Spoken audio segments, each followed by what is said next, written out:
Selamat, salam sejahtera. Assalamualaikum warahmatullahi wabarakatuh.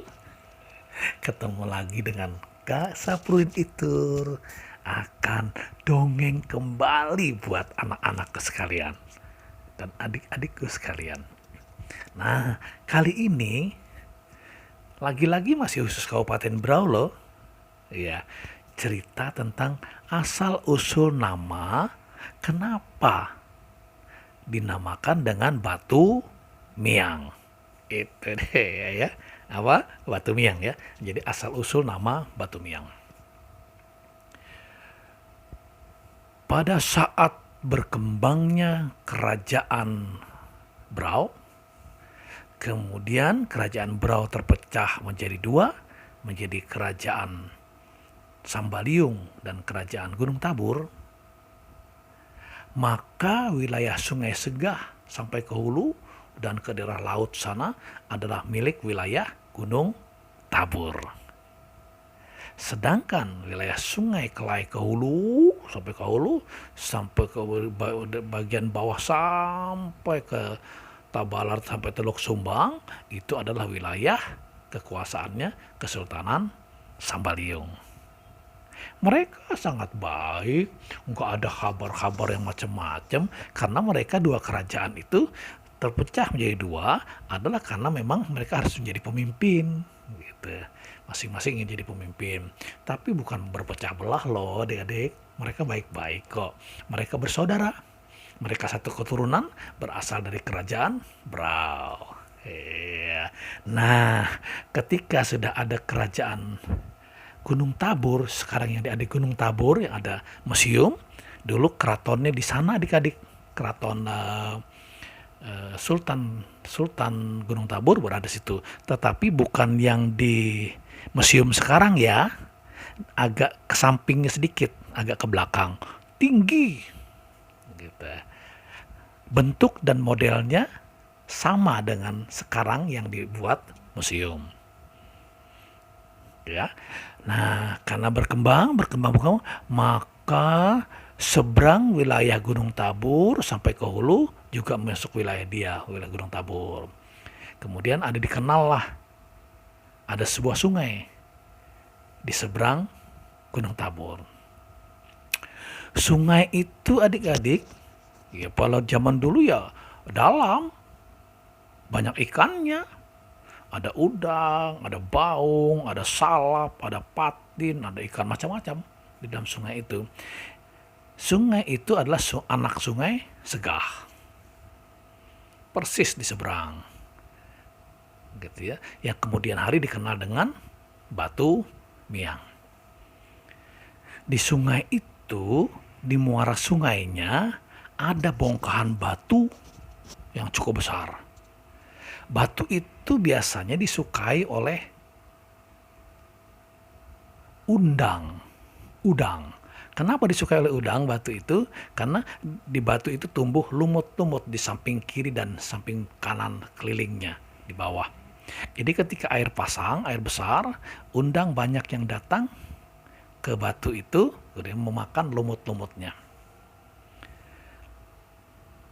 Masuk ke dalam gitu, tidak jauh dari muara sungai kecil itu, anak sungai Segah, ke dalam rimbun, karena kan masih hutan adik-adik. Tetapi sebagian orang Gunung Tabur ada yang berkebun di situ karena mudah, tanahnya datar, tempatnya pasang surut. Nah, mereka untuk mendekat ke dalam pakai perahu, berdayung, masuk ke dalam sungai itu. Sungai itu begitu masuk ke dalam seperti gelap, seperti gua. Seperti ada gua begitu. Ya, gitu ya. Kita masuk ke bawahnya pakai perahu. Apa yang membuat gua itu? Ternyata di samping pohon-pohon besar yang tumbuh di samping kiri kanan sungai, sungai kecil, tetapi di antaranya itulah tumbuh bambu kecil. Bambu itu tidak lebih sebesar-besar ini, mungkin kalau besar-besar lagi seperti jempol. Tapi tumbuhnya panjang, adik-adik, tumbuh panjang gitu. dari seberang tumbuh panjang gitu. Karena tumbuh panjang, tumbuh panjang, tumbuh panjang, mereka berebut untuk mendapatkan cahaya matahari. Karena cahaya matahari lebih luas dari arah sungai, anak sungai itu, maka mereka panjang, panjang, panjang, panjang, panjang, panjang, kira-kira panjang, akhirnya ketemu. Nah, gini, bertemulah, akhirnya lilit melilit, lilit melilit, lilit melilit, akhirnya membentuk seperti gua. Iya, gua itu. Nah, ketika naik perahu, mereka orang-orang yang masuk ke dalam naik perahu harus hati-hati adik-adik. Karena lokasi itu, lokasi bambu itu sangat gatal. Kenapa sangat gatal? Karena di antara daun-daun tua bambu-bambu itu ada kandungan-kandungan yang seperti miang ya.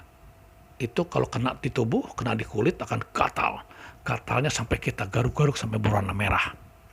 Basah biasanya disebut dengan miang gatal. Gitu. Nah, karena di muaranya ada batu, kita ada batu besar. Kalau waktu surut kadang-kadang kelihatan waktu zaman itu, batu itu.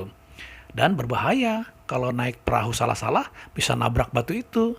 Kalau ternabrak batu itu waktu air agak surut, bisa terbalik perahunya karena naik ke atas gitu kan. Akhirnya blang terbalik gitu perahunya. Nah, makanya hati-hati. Tapi agak ke pinggir sedikit,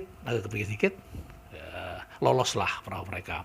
Sampai di dalam, kalau seandainya dia melintasi yang berbentuk gua tadi, yang bambu-bambu kecil yang sudah menyatu di atas begitu, ada angin kencang waktu mereka lewat, atau mereka tersenggol, maka tergoyanglah daun-daun di atas, maka mereka akan kemiangan, kegatalan, karena jatuhnya besar serbuk-serbuk kecil, serbuk-serbuk kecil itu yang kemudian menempel di baju, menempel di kulit, menempel di kepala dan sebagainya, itu menjadikan sangat gatal. Cara menghilangkannya gimana gatalnya? Ya, satu-satu cara adalah harus mandi dengan bersih. Mandi bersih, kemudian bajunya harus diganti, gitu kan? Atau dikibar-kibarkan begitu, cuci, kemudian baru dijemur, baru dia hilang. Kalau tidak, nggak berhenti-berhenti gatalnya. Semakin digaruk, semakin gatal, semakin digaruk, semakin gatal, akhirnya merah yang kita garuk. Bahkan bisa terkupas adik-adik. Miang. Akhirnya oleh orang-orang Gunung Tabur dan sekitarnya, sungai kecil di seberang Gunung Tabur itu dikenal dengan nama Sungai Batu Miang.